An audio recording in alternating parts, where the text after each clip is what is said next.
Hello, Algebra 2. This is Mr. Meyer coming from the beautiful studios of Way Happy, and we are going to do graphing rational functions. Now, you're looking at a rational function right now, and you're saying, what the heck? That's called the hyperbola.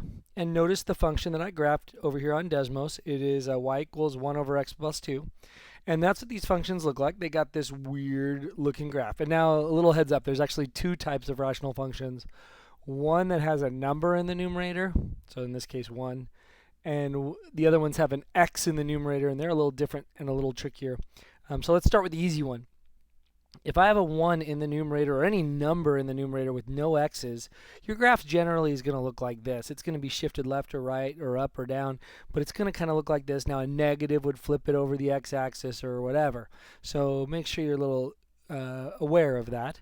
But look at our denominator, x plus 2, and then look at the graph, negative 2, right? Negative 2 is our excluded value, and if you see this on the graph, you might notice that the graph just really freaks out at negative 2.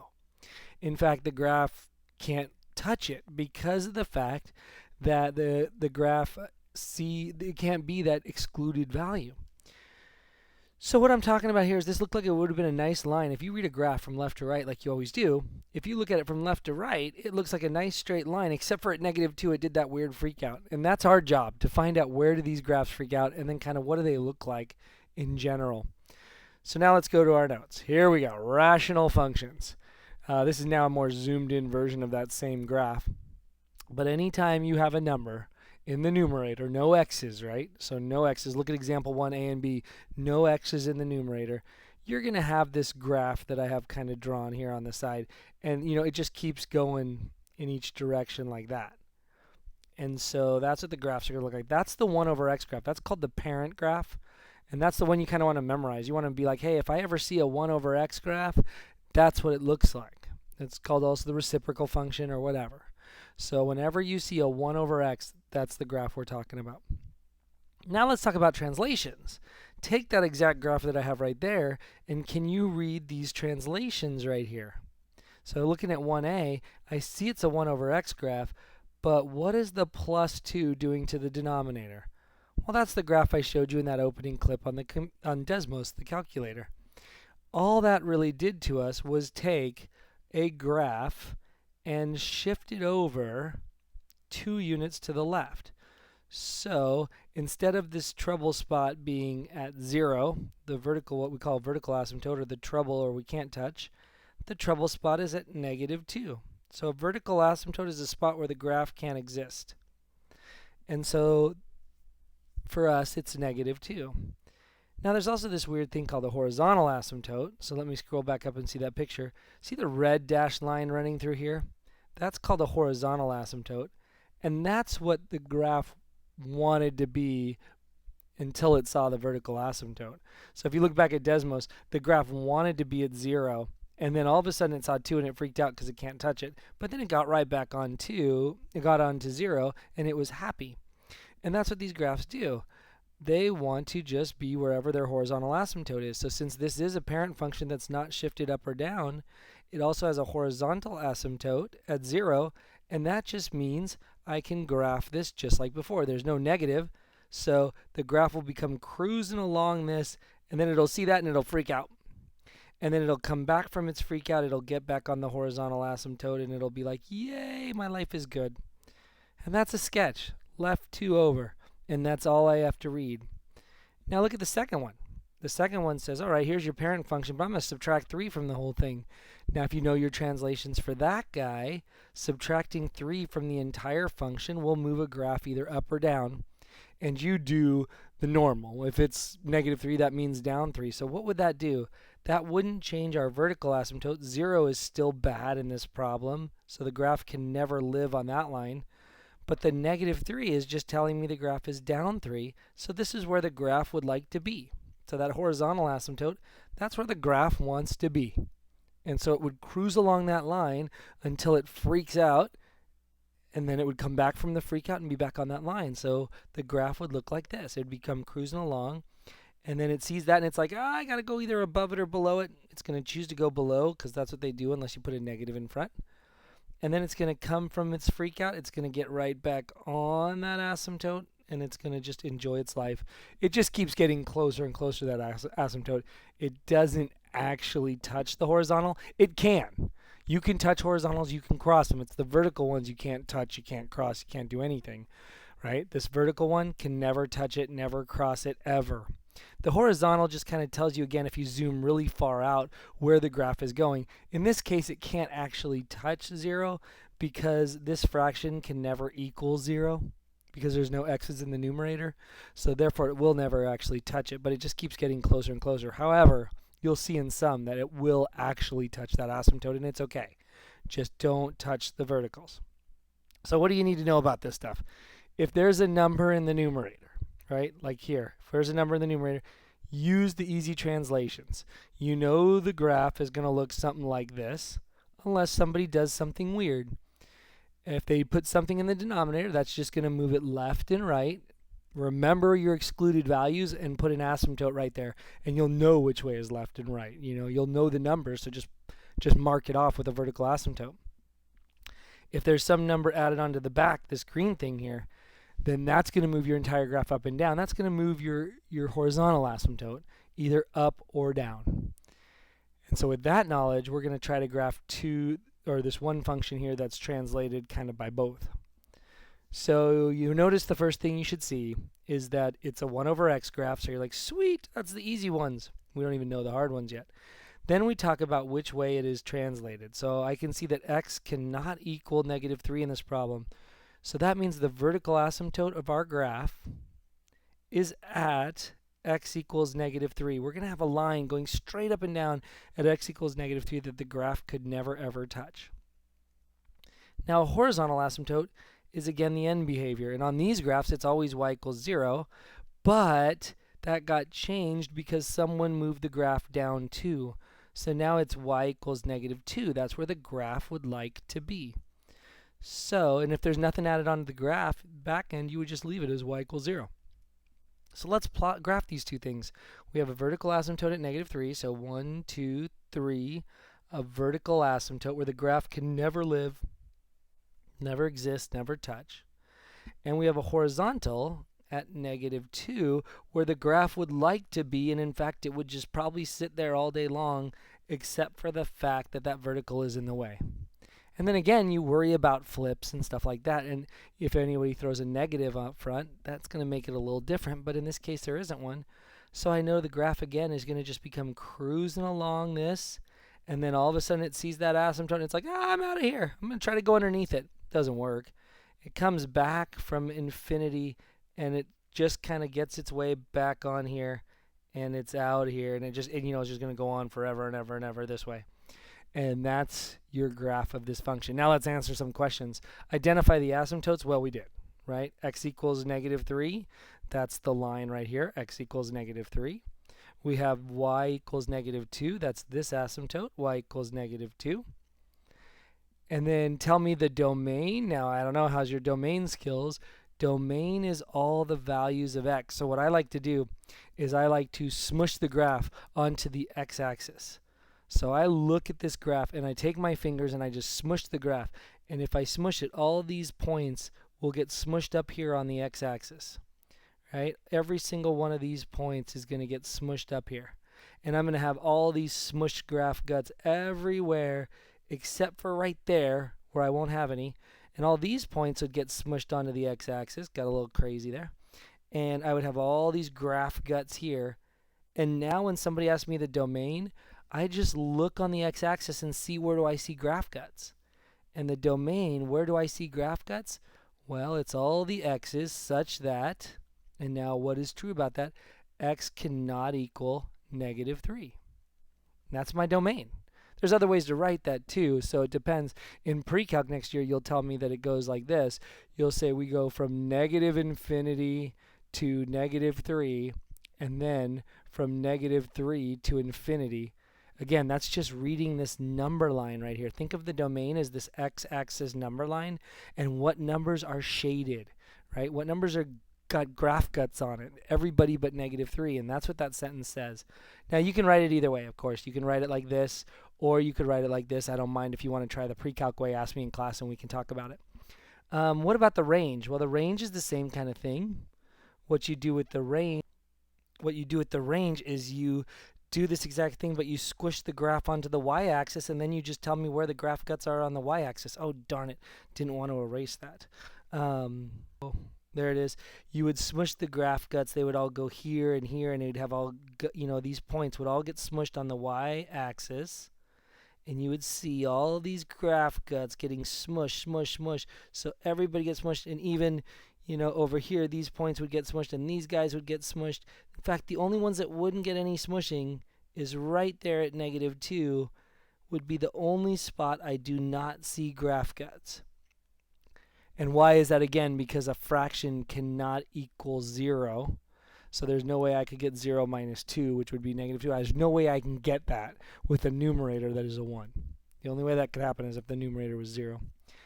And so here, my range, look at that number line. Just treat the y-axis as a number line. Look at that number line, and where do you see numbers? You have negative infinity down here. You have positive infinity in here.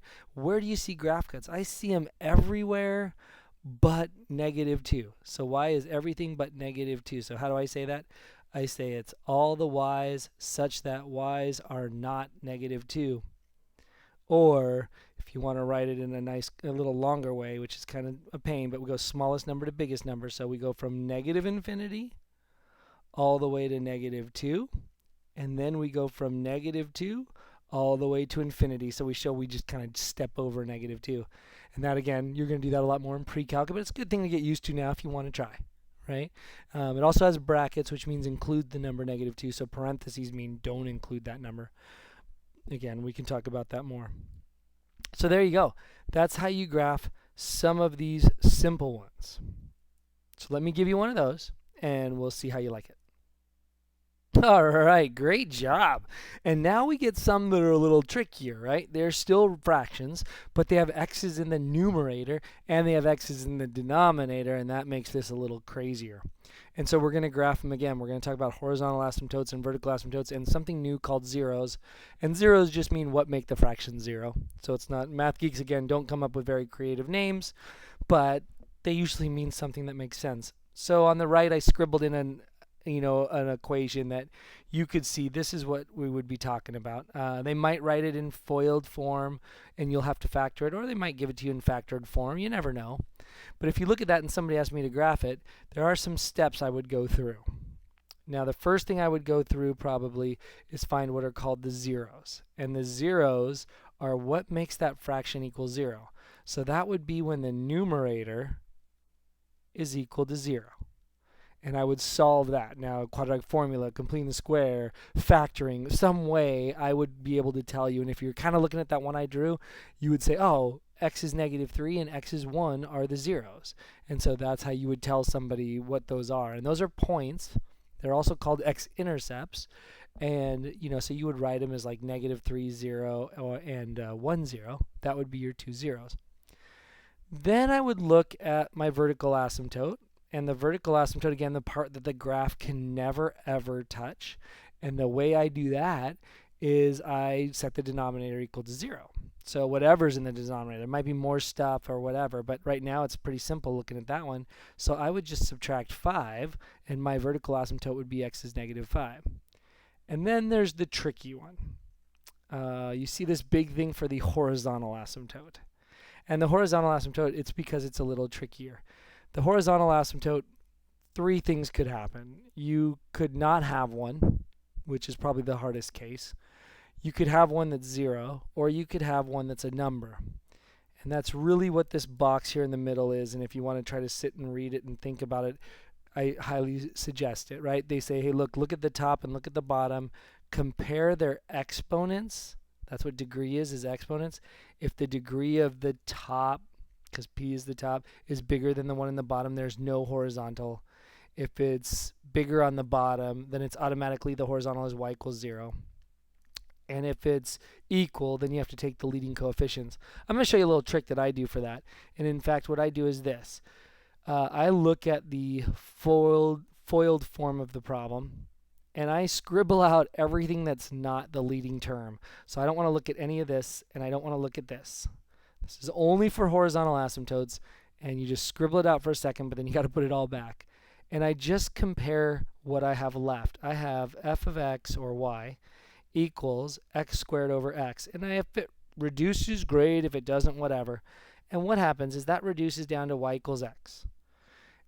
And that means that's my horizontal asymptote. So in this case, it's a slanted line, so it's not called a horizontal asymptote. It's actually called a slant asymptote. But that's my asymptote. That's where the graph wants to be. It wants to be a graph like y equals x, a diagonal line. And that's where the graph would really like to be.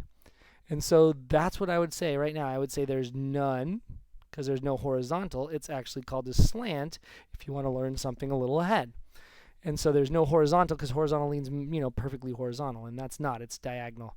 And now let's show you how you would graph these bad boys. So I got 3 horrific graphs, and we're going to try to do all 3 and see what happens. So let's call this one A. So let's start with A. And the first thing I would do, maybe I should have started with one of the other ones, but I'll start with A. And the first thing I would do is find the zeros. So the first thing I like to do is find the zeros. So I guess I probably should factor this first, or use the quadratic formula or whatever. I don't have much room, but I will factor up here. That looks like x plus 4 and x minus 1 is what the factors of that are. So the zeros are very easy to find. They are -4 and 1. So those are the zeros, right? I like to actually write them. I'm going to change this. I like to write them as points, because they are points.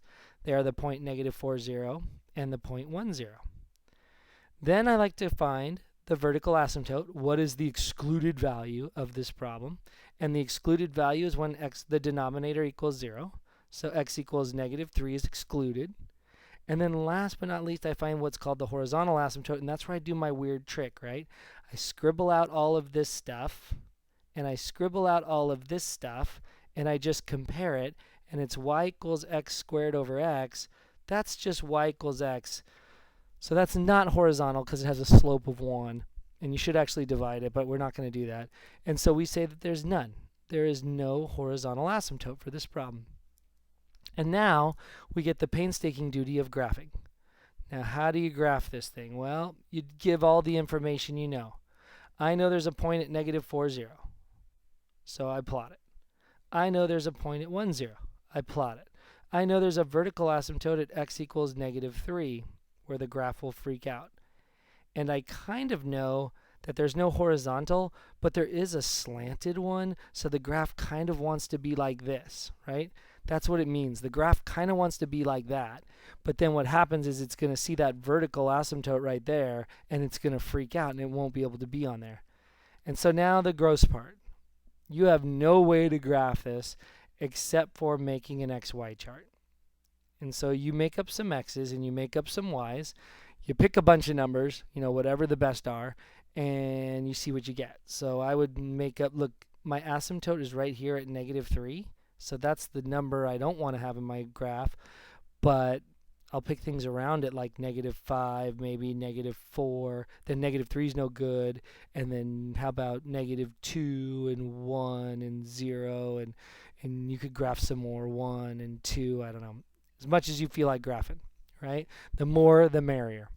And what's going to happen when I actually get this? So if I plug in a -5 into the equation, well, what do I get? And let me figure those out. Okay, so I filled in this graph, or this chart, and you can see I finally got some points. So let's see, I got -5 would be -3, and then I already knew -4 was 0, so that was kind of fun. And then I got -2 is -6, 3, 4, 5, 6 is down here, and -1 is -3, and 0 is a little more than 1. Oops, should have been -4/3, and 0, and then 2 is 6/5, so that's a little over 1. And you can start to see this weird graph that looks totally bizarre. But remember that little trick I told you about this thing right here, this slant asymptote? That there's an asymptote that kind of goes like this, right? And what's happening is the graph is trying to be that diagonal line, because that's, what it wants to be. And so what really happens is the graph would be cruising along that line, and then it would see the vertical asymptote and freak out and go like that. And then it would come back apparently from its freak out, and it would slowly get back on this line and then cruise on out of here. And that's how you graph these things. Now, those ones are torture. I'll tell you, that's probably the hardest one I can give you, I think, is the ones that don't have a horizontal asymptote, that their horizontal asymptote is actually a slant asymptote. And that's actually probably, to me, the trickiest thing that could happen. So let's talk about B. B, on the other hand, is the same kind of work, and I'm going to try to figure out what I can do here. So again, I'm going to start the same way. First thing I want to know are the zeros. And for me, the 0 looks like it is x equals 2. Ooh, I see some factoring I should have done. So how about x plus 1, x minus 1? And that looks good. I have horizontal asymptotes. Vertical asymptotes is when you set the denominator equal to 0. So if you set the denominator equals 0, in my factored form it's really easy. You would get x equals negative 1 and x equals 1. And see, this is why I like to write my zeros as a point, because of the fact that now I have all these x equals kind of confusing. The zeros are always a point, while these are lines. They are your asymptotes, and they are lines. Then I have the horizontal asymptote. And again, my trick for horizontal asymptote, scribble out everything that's not the leading coefficient. So do that. You have an x over x squared graph.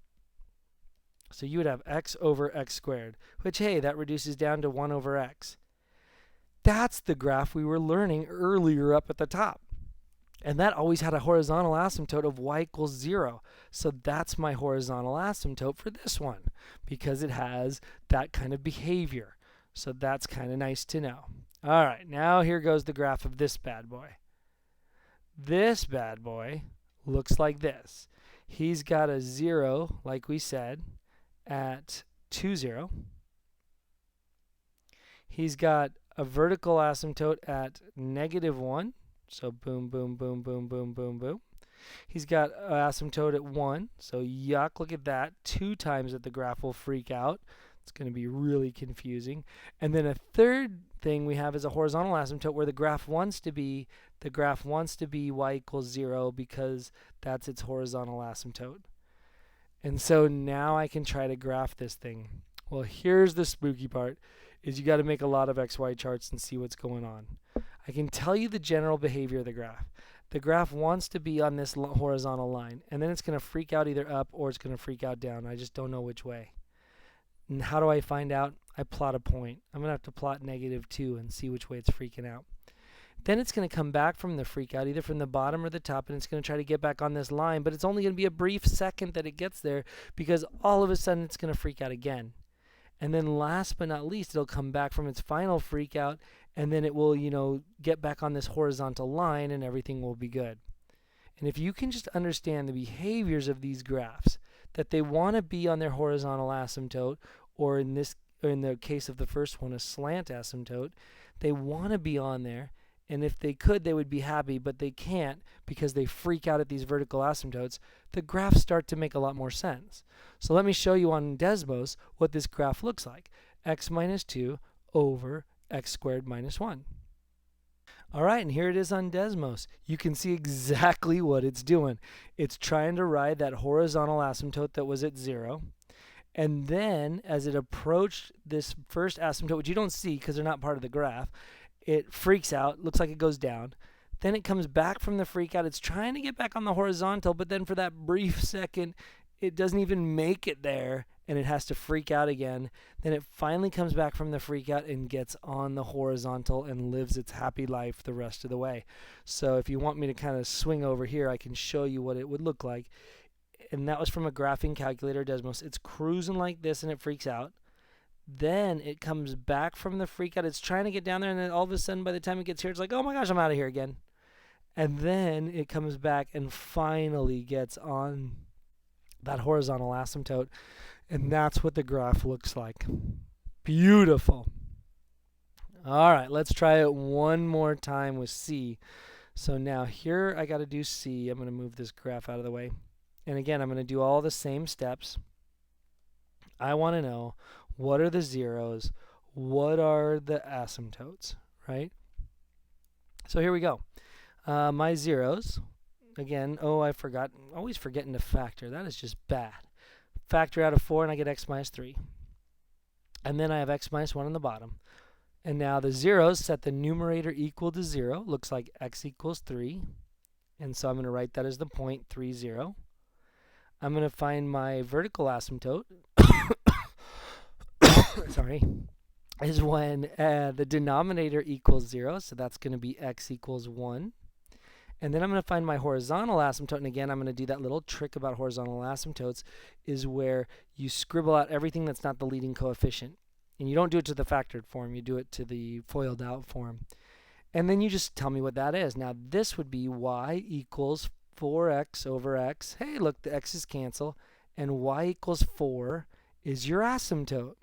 So that is our asymptote. It is not a y equals x. There's no x's, so we don't have to worry about it. And then if it's a 1 over x, we know it's automatically y equals 0. But if it's a number like y equals 4, then that's your asymptote, y equals 4. That's where the graph wants to be. That's where everything would be happy until it sees that vertical asymptote. So again, here we go. I got this graph, right? And I can go ahead and I can plot the 0, which happens to be 3, 0. And I can plot in the vertical asymptote where the graph can't touch is x equals 1. And then last but not least, I got y equals 4 is where the horizontal asymptote is. That's where the graph wants to be. So the graph would be very, very happy just living its life as y equals 4. It would just love to travel on this horizontal asymptote, but it can't because of the fact that it has that vertical asymptote in the way. And so our job really is just to figure out what the graph is doing. It is trying to live on there. And so we plot some points. We make an xy chart.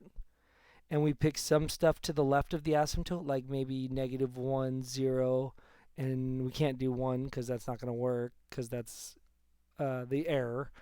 And so if I plot -1, let's see, what do I get when I get -1? I get negative, I can't even remember, -4 minus 12 is -16 over -2, so I get 8. And if I plug in 0, I get -12 over -1. I get 12. So you can see at 0, it's going to be 12 way up here. And at -1, it's going to be 8. So that's not nearly 8, but let's pretend. And so they know the graph is cruising along the horizontal. And then because I understand it's going to freak out, those points help me saying it's going to freak out this way. And then this little intercept over here is kind of giving me the big hint that it's coming from this freak out. And then it's going to get on that horizontal asymptote and it's going to be out of here forever. So remember, they want to be on their horizontal until they freak out. Just like the middle one wanted to be on its horizontal, but it had 2 freakouts. Or this weird one who didn't really have a horizontal, so we say no horizontal, but he had a slant and he wants to be on that slant, and except for he freaks out at the vertical. So all of these are graphed, and we'll do them maybe on the graphing calculator or using Desmos, or we just do the old-fashioned making XY charts, which is a very good skill. And so make sure you can plot some points and try to do some of these, the long way. Now I think that's long enough. I wanted to talk about this and what happens, and maybe I'll make it quick. What happens when you want to graph one of these and you factor the top and you factor the bottom? Well, in this case I didn't need to, and something canceled. That's great. Cancel it. Your new equation is y equals x plus 3, and you've all graphed that. That's a line where you go up 3, and your slope is up 1 over 1, and you got this gorgeous line. But you know, we can't just cancel something and just ignore what happened right here when x was 3, right? We all know that x cannot equal 3, and look at my graph. At 3, there's an x right there. Or a y value, I should say. And that's not good. So what happens when you cancel something out and you have this excluded value, but it's not an asymptote because it's not in the denominator anymore? You go ahead and put an open circle there, and that's called a hole. And then you just redo your graph. So our graph would look like this. And it has that nice little hole in there. And all that means is, hey, look, there was a denominator, but it canceled, so you can't be that number, but you canceled it, and then we graphed it, and it looked like that. And that's the end of our story. Have a great day. Stay happy.